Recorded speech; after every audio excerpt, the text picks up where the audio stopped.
ಇನ್ನು ನಾನು ನಿಮ್ಮ ಜೊತೆ ಇರ್ತೇನೆ ಅಂತ ಜಾನಕಿ ಹೇಳಿದ್ರು. ಮಗನ ಸಾವಿನ ನಂತರ ಎಲ್ಲೂ ಹೋಗಲ್ಲ ಅಂದ್ರು. TV9ಗೆ ಜಾನಕಿ ಕೇರ್ಟೇಕರ್ ನವೀನ್ ಅವರ ಹೇಳಿಕೆ.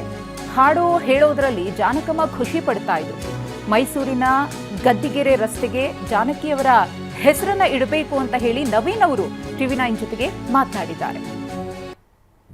ಇದು ಆಂಧ್ರದಲ್ಲಾದರೂ ಕೂಡ ಮೈಸೂರಿನ ನಂಟು ಜಾನಕಮ್ಮನವರಿಗೆ ತುಂಬ ವಿಶೇಷ ಪ್ರೀತಿ ಇತ್ತು, ಅದರ ಕಾಳಜಿ ಇತ್ತು ಅನ್ನೋಂಥದ್ದು. ಸೊ ಈಗ ನವೀನ್ ಅವರು ಅವರ ಕೇರ್ ಟೇಕರ್ ನಮ್ಮ ಜೊತೆ ಇದ್ದಾರೆ. ಸರ್, ಈಗ ಅಮ್ಮನ ನಂಟು ನಿಮಗೆ ಬೆಳೆದಿದ್ದು ಹೇಗೆ? ಅಂದರೆ ಮೈಸೂರಲ್ಲೇ ಅವರು ಕೊನೆ ಆಗಬೇಕು ಅನ್ನೋಂಥ ಆಸೆನ ವ್ಯಕ್ತಪಡಿಸಿದ್ರು.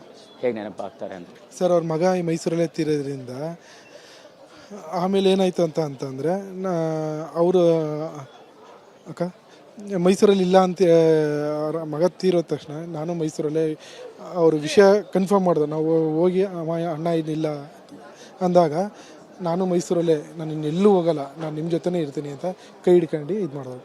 ನಾನೇನೋ ಹೇಳ್ತಾರೆ, ಅವ್ರ ಮನೆ ಬಂದು ಹೈದರಾಬಾದಲ್ಲಿ ತುಂಬ ಒಳ್ಳೆ ಪ್ಯಾಲೇಸ್ ಥರ ಇದೆ. ಆದರೆ ಇಲ್ಲಿ ನಮ್ಮ ಜೊತೆ ಅಮ್ಮ ಏನೋ ನಾವು ಒಂದು 2 ತಿಂಗಳು 3 ತಿಂಗಳು ಅಂತ ಗೆಸ್ಟ್ ಹೌಸ್ ತಗೊಂಡಿದ್ದು. ಅಂದರೆ ಇಲ್ಲ, ನಾನು ನಿಮ್ಮ ಜೊತೆನೇ ಇರ್ತೀನಿ ಅಂತ ಆಗಲೇ ಡಿಸೈಡ್ ಮಾಡಿ ಮೈಸೂರಲ್ಲೇ ನಾನು ಕೊನೆ ಉಸಿರು ಹೋಗ್ಬೇಕು ಅಂತ ಅವತ್ತು ಆದ ತಕ್ಷಣವೇ ಹೇಳಿದ್ರು.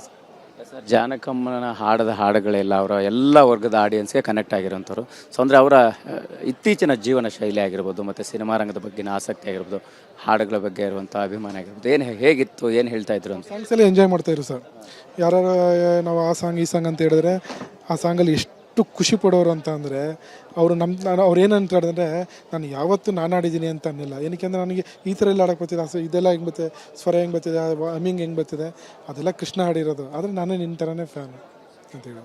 ಇನ್ನು ಕನ್ನಡ ಸಿನಿಮಾ ಇಂಡಸ್ಟ್ರಿ ಬಗ್ಗೆ ಆಗಿರ್ಬೋದು, ಹಾಡುಗಳ ಬಗ್ಗೆ ಆಗಿರ್ಬೋದು, ಸಂಗೀತ ಕ್ಷೇತ್ರದ ಬಗ್ಗೆ ಆಗಿರ್ಬೋದು, ಏನಾದರೂ ಮಾತನಾಡ್ತಾ ಇದ್ರಾ? ಏನಾದ್ರು ನೆನಪಾಗ್ತೈತೆ? ನಮಗೆ ಅದೃಷ್ಟ ಅದು. ಎಲ್ಲ ಮ್ಯೂಸಿಕ್ ಡೈರೆಕ್ಟರ್ ಬಗ್ಗೆನೇ ಹೇಳೋರು, ಲಿರಿಕ್ ರೈಟ್ರ್ ಜೊತೆ ಮಾತಾಡೋರು. ಆಮೇಲೆ ಅವ್ರಿಗೆ ತುಂಬ ತುಂಬ ತುಂಬ ಮೆಮೊರಿ. ನೀವು ಯಾವುದೋ ಮಲಯಾಳಲ್ಲಿ ಮೊನ್ನೆ ಒಂದು ಚಿಕ್ಕ ಫೋಟೋ ತೋರಿಸ್ಬಿಟ್ರು, ಇವ್ರು ಯಾರು ಅಂತ ಹೇಳಿದ್ರೆ ಅವ್ರ ಹೆಸರು ಹೇಳಿದ್ರು. ಅದು ಹುಷಾರಿಲ್ದಾಗ 10ನೇ ತಾರೀಕು ಸಾಯಂಕಾಲ ಅವ್ರು ಕರೆಕ್ಟಾಗಿ ಮಲಯಾಳಿಯಲ್ಲಿ ಅವ್ರ ಹೆಸರು ಹೇಳಿದ್ರು. ನಾನೇನು ಮಾಡಿದೆ, ಅದು ಕೆಳಗಡೆ ಹೆಸರು ಬರ್ತಿದ್ರಲ್ಲ ಈ ಪೇಪರಲ್ಲಿ, ChatGPTಗೆ ಹಾಕಿ ಅದು ಟ್ರಾನ್ಸ್ಲೇಟ್ ಮಾಡಿದಾಗ ಅಮ್ಮ ಹೇಳಿದ್ರು 100% ಅವರವರೇ. ಅದು ಎಲ್ಲ ಚಿಕ್ಕ ಫೋಟೋಗಳು, ಅಷ್ಟು ಮೆಮೊರಿ ಫೋರ್ ಅಷ್ಟೇ. ಎಲ್ಲ ಅವ್ರು ಏನು ಹೇಳ್ತಾರೆ ಅಂತಂದರೆ, ನನ್ನ ಜೀವನ ಫುಲ್ಲು 4 ಗೋಡೆಲೇ ಕಳೆದ್ಬಿಟ್ಟೆ, ನನಗೆ ವಯಸ್ಸಾಗಿದೆ ಗೊತ್ತಿಲ್ಲ, ನಾನು ನಿಮ್ಮ ಥರ ಏಜಲ್ಲೇ ನಾನೊಂದು ಚಿಕ್ಕ ಹುಡುಗಿ ಥರನೇ ಇರ್ತೀನಿ, ನನ್ನ ಮನಸ್ಸು ಅದೇ ಥರ ಅಂತ. ಅಮ್ಮ ಎಲ್ಲೂ ಹೋಗಿಲ್ಲ, ನಮ್ಮ ಜೊತೆನೇ ಇರ್ತಾರೆ ಕೊನೆವರೆಗೂ. ಅವರು ಮೈಸೂರಲ್ಲಿ ಇಷ್ಟಪಡ್ತಾ ಇರೋಕ್ಕೆ ಮೈಸೂರಿಂದ ಡಾಕ್ಟ್ರೇಟ್ ಎಲ್ಲ ಕೊಟ್ಟಿದ್ದಾರೆ. ಸೊ ಅದರಿಂದ ಮೈಸೂರು ನಮ್ಮ ಗದ್ದಿಗೆರೆ ರಸ್ತೆಗೆ ಎಷ್ಟು ಜನಕ್ಕೆ ಮುಖ್ಯ ರಸ್ತೆ ಅಂತ ಇಡಬೇಕು ಅಂತ ನಾನು ತುಂಬ ಕೇಳ್ಕೊತೀನಿ. ಅದೊಂದು ಹೆಸರಿಟ್ಟರೆ ನಮ್ಮ ಮೈಸೂರಲ್ಲಿ ಅವರ ಜಾನಕಿ ಅಮ್ಮ ಇದ್ದಕ್ಕೂ ಸಾರ್ಥಕತೆ ಆಯ್ತದೆ. ಇದಿಷ್ಟು ಜಾನಕಮ್ಮನವರ ಕೇರ್ ಟೇಕರ್ ನವೀನ್ ಅವರ ಮಾತಾಗಿರ್ತಕ್ಕಂಥದ್ದು. ಕ್ಯಾಮ್ರಾ ಪರ್ಸನ್ ಶರಣು ಜೊತೆ ಮಾಲ್ತೇಶ್ ಜಗ್ಗಿನ್, TV9 ಮೈಸೂರು.